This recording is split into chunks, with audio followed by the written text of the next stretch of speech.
vient de se lever sur le chalet au lendemain de la visite de Pierre. Bonjour grand-père, je suis levée. Bonjour Hercule, ça va? Bonjour.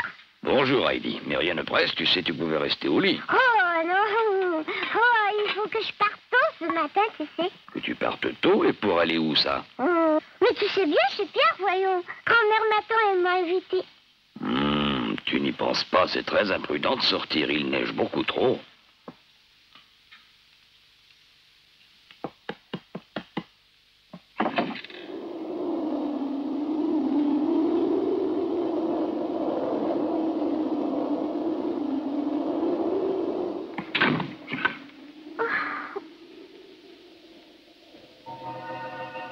Il fallait bien obéir à grand-père, mais Heidi n'abandonnait pas son projet pour autant.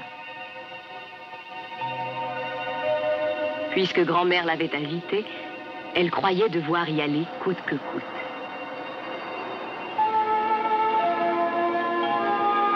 Grand-père, mais il faut que j'aille aujourd'hui. Grand-mère Nathan. Sois raisonnable, tu vois bien qu'il neige encore.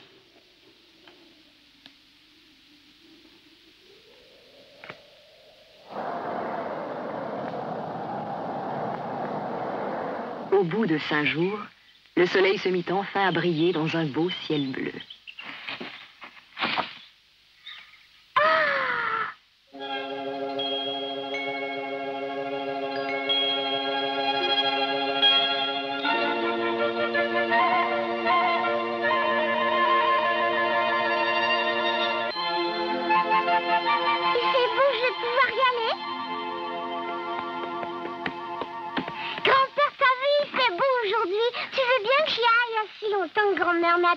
Tu ne dois pas sortir, il faut que tu patientes encore un peu. Oh, mais pourquoi il neige plus? Regarde comme il fait beau, tout est calme dehors, il n'y a plus de vent. Il fait beau, c'est vrai, mais il est impossible d'aller à l'extérieur tant que la neige n'a pas gelé. Tu comprends, n'est-ce pas?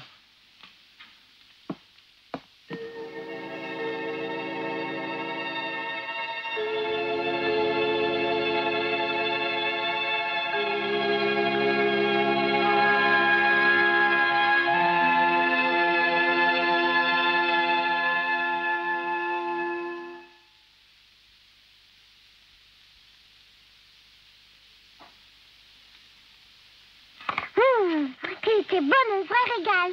Bon, on va y aller. Où ça, grand-père? Eh bien, mais on s'en va chez Pierre. Hein? Oui, maintenant on peut sortir. La neige a gelé la nuit dernière. Oh, c'est merveilleux, je vais voir grand-mère. Youpi!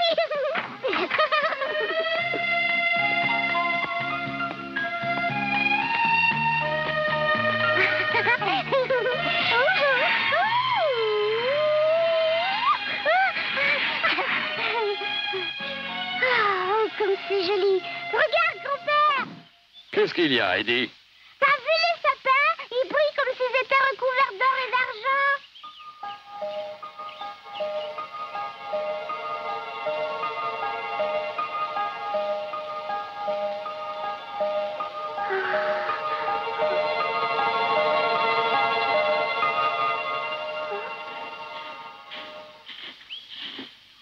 Qu'est-ce que c'est? C'est une luge. Une luge? Est-ce qu'on va descendre là-dessus? Oui, tu vas voir, c'est très rapide. Ah? Allez, viens, monte devant. Oh oui. Bon, tu n'as pas froid. Oh non, pas du tout. Et surtout, tiens-toi bien pour ne pas tomber pendant la descente. Ah oui, très bien. Bon, allons-y. Oh là!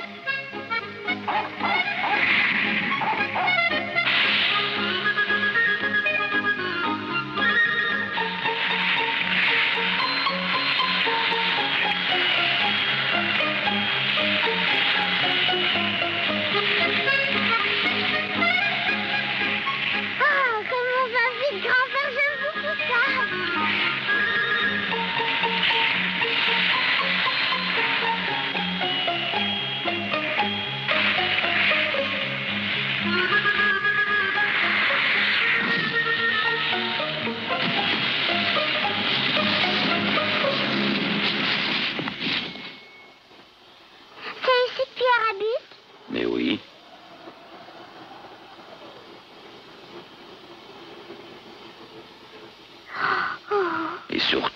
que tu sois rentré au chalet avant la tombée de la nuit. Ah, tu viens pas avec moi, grand-père? Tu as compris ce que je t'ai dit?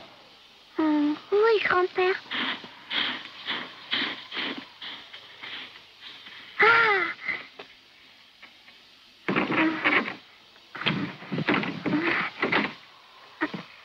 Oh.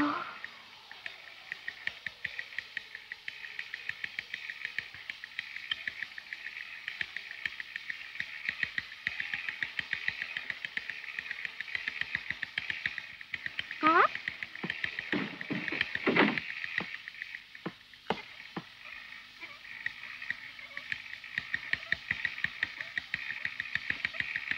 Oh.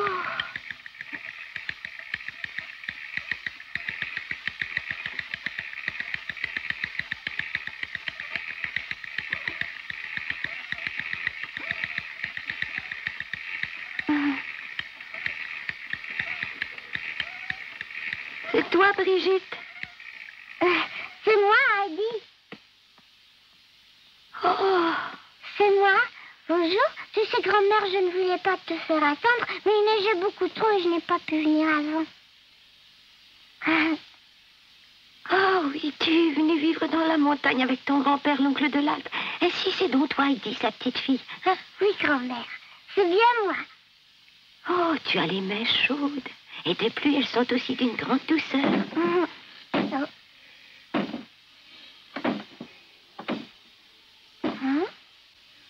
Tu devrais faire vite préparer ce volet qui te l'adore. À force de taper contre la fête, toutes les vitres vont finir par se briser. Je sais. Comme je suis heureuse que tu sois venue me voir, Heidi. Mais il faut faire quelque chose. Tu vois bien qu'il frappe contre la fenêtre. Eh non, ma petite Heidi. Je ne peux malheureusement pas le voir. Hein?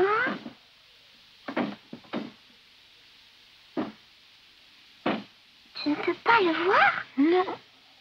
Mais si je ne le vois pas, je l'entends bien. Il n'y a pas que le volet qui claque. Quand il vente très fort, on croirait que toute la maison va s'écrouler.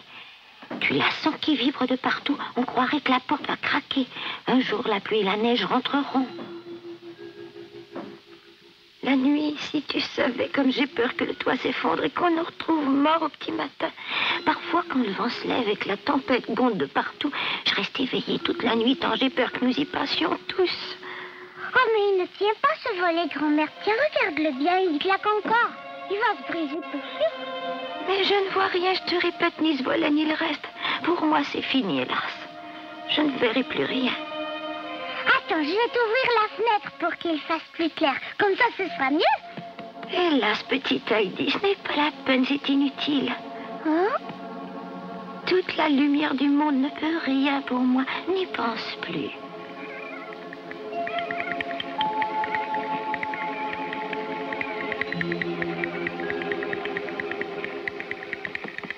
Viens dehors, tout brille sous le soleil, tu verras. Tu auras toute la lumière que tu veux. Grand-mère, viens avec moi. Allez, viens, grand-mère, crois-moi. Comme tu es gentille, petite Heidi, mais cela ne sert à rien. Il faut mieux que je reste ici. N'insiste pas. Oh, allez, je te dis, viens vite, je t'assure que tu verras. Je t'en prie, Heidi, écoute-moi. C'est peine perdue. Hein?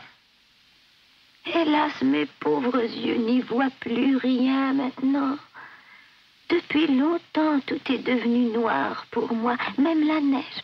C'est vrai? Oui, mais l'été, le soleil brille de ses plus beaux feux. Et quand il se couche le soir, toutes les montagnes se mettent à scintiller sous les derniers rayons qu'il leur jette. Tu sais, comme pour leur dire un beau bonsoir. C'est la vraie magie. Tu es gentille, petite. Mais l'été, hélas, n'y changera rien du tout, j'en ai peur. Tes belles montagnes pourpres, ton beau soleil.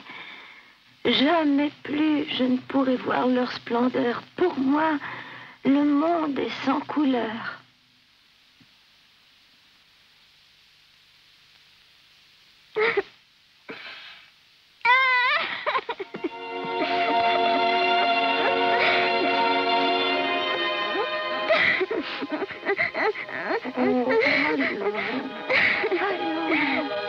Heidi. Heidi, allons, calme-toi.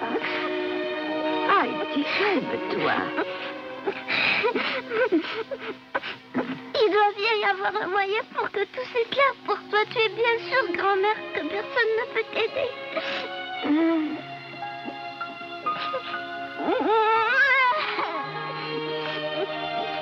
N'y pense plus, Heidi. Ne pleure pas. Je suis aveugle, c'est ainsi. Je te remercie d'être si bonne pour moi. Mais cesse de pleurer et parle-moi plutôt de toi. Raconte-moi tes journées au chalet.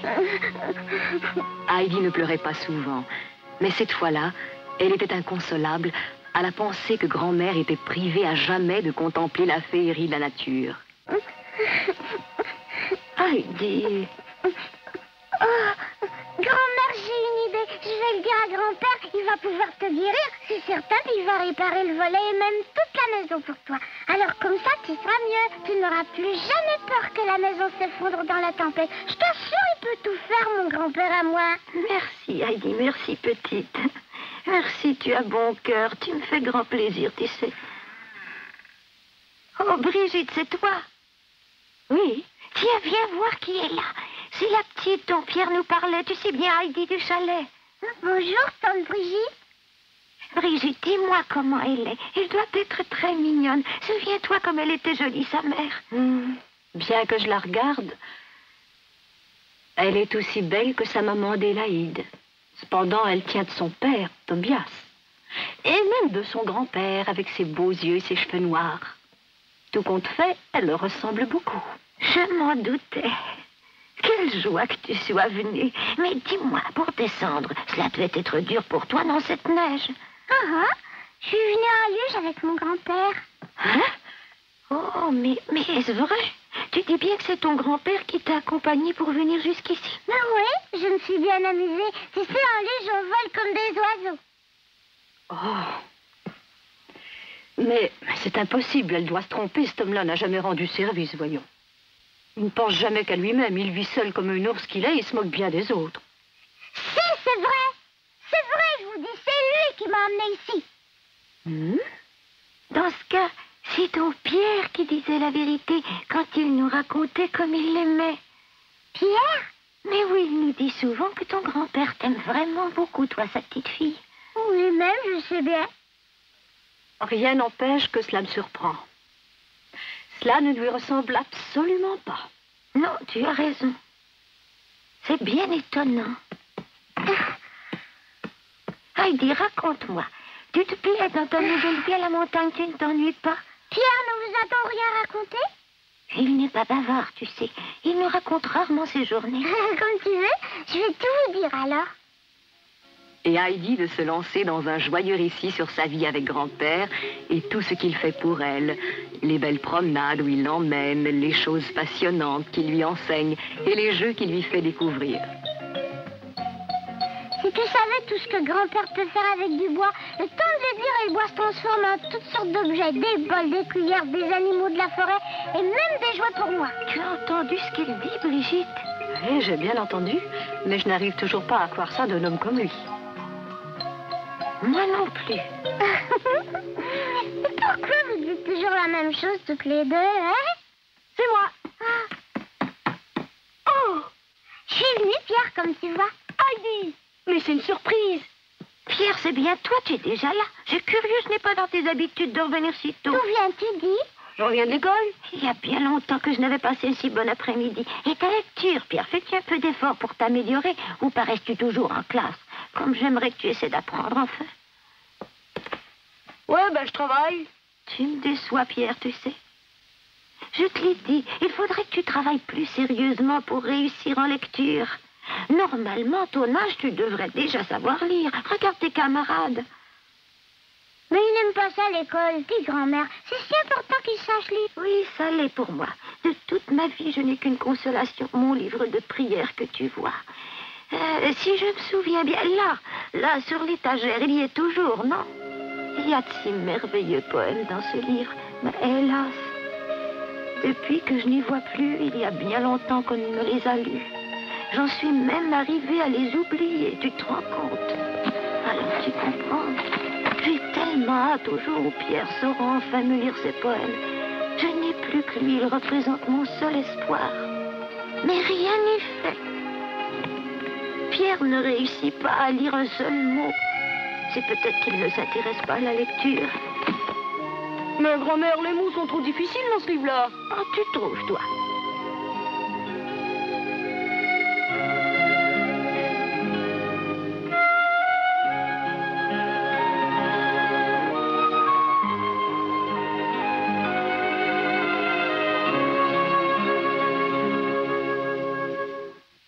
Alors, ma petite Heidi chérie, tu ne la finis pas ton histoire, dis-moi. Non, c'est qu'il faut que je m'en aille. J'ai promis de rentrer avant la nuit, autrement grand-père s'inquiéterait. Quoi? Comme il est tard déjà. Oh, quand on est heureux, comme le temps s'enfuit vite, on ne le voit pas passer. Dis, Heidi, tu vas revenir bientôt? Mais bien sûr. Alors, bonsoir grand-mère. Excuse-moi, mais grand-père m'attend. Heidi, c'est vrai que tu reviendras, ma petite fille. Oui. Attends, Heidi. Voyons, qu'est-ce qu'il y a, grand-mère? As-tu un châle bien chaud pour te couvrir? Non, pourquoi faire? Pierre, Oui? prends ce châle pour Heidi. Peut-être qu'elle aura froid. Non, c'est pas nécessaire, grand-mère. Je suis très bien, je t'assure. Heidi. Hein? Écoute-moi, si tu veux vraiment être gentil garçon, ramène Heidi à son grand-père, je serai rassurée. J'y vais. Merci, grand-mère. Au revoir, à demain. À bientôt, au revoir.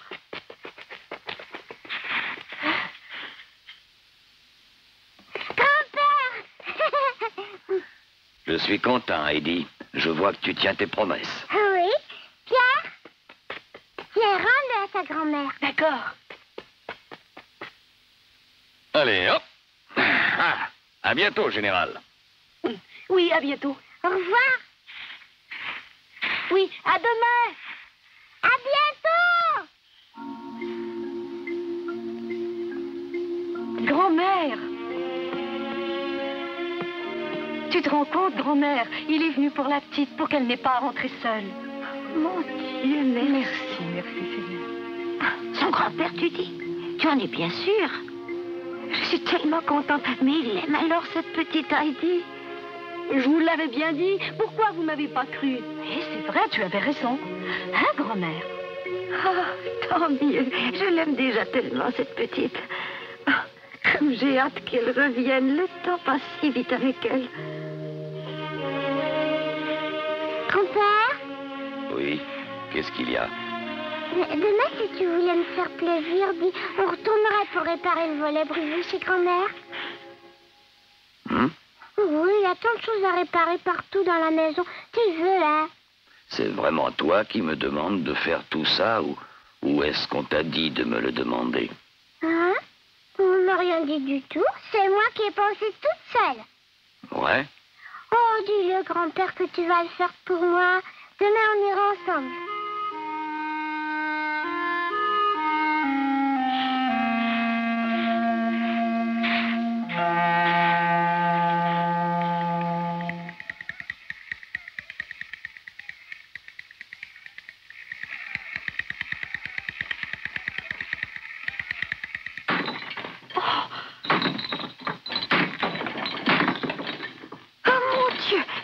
s'effondre. Oh, oh. Bonjour, grand-mère, me voilà. Heidi, petite. Oh, mais qu'est-ce qui te prend ainsi, grand-mère? Oh, oh mon Dieu, tu vas te faire tuer, Heidi. Attention, la maison s'écroule. Oh, mais tu t'inquiètes inutilement, grand-mère. Ce n'est rien, c'est grand-père qui enfonce des clous. Hein, l'oncle de l'Alpe. Mais qu'est-ce qu'il est venu faire ici, je me le demande. Mais grand-mère, je t'ai pourtant prévenu qu'on viendrait réparer le volet. Heidi, Brigitte, Dieu nous protège, qu'il soit loué. Nos prières ont été entendues. Nous n'aurons plus à craindre désormais. C'est bien le bruit d'un marteau qu'on entend, Brigitte. Demande à l'oncle de l'Alpe de rentrer, s'il te plaît. J'aimerais le remercier pour tout ce qu'il fait et lui dire comme nous apprécions qu'il s'occupe de nous. Ah, j'y vais tout de suite.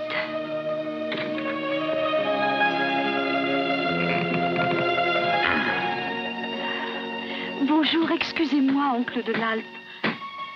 C'est si gentil de votre part d'être venu ainsi à notre secours. Comment vous remercier de toutes vos bontés? Entrez un moment, s'il vous plaît. Grand-mère souhaite vous remercier personnellement pour votre aide. Venez, oncle de Lac. Ça ne sert à rien, vous le savez bien. Je n'ignore pas ce que vous pensez de moi, vous et les autres. Allez, rentrez vite, je n'ai que faire de vos merci. Vous inquiétez pas, je vais tout réparer. J'en fais mon affaire.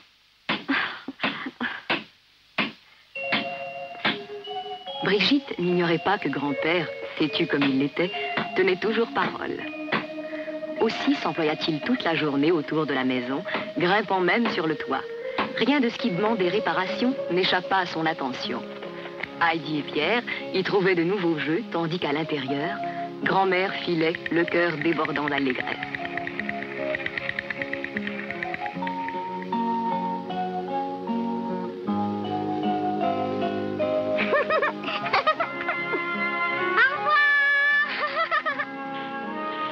Grand-mère, elle qui n'avait jamais connu le bonheur, venait de vivre le plus beau jour de sa vie grâce à sa petite Heidi. La reconnaissance gonflait son pauvre cœur, et même si ses yeux ne voyaient plus, son visage resplendissait de joie comme les montagnes sous l'or du soleil couchant.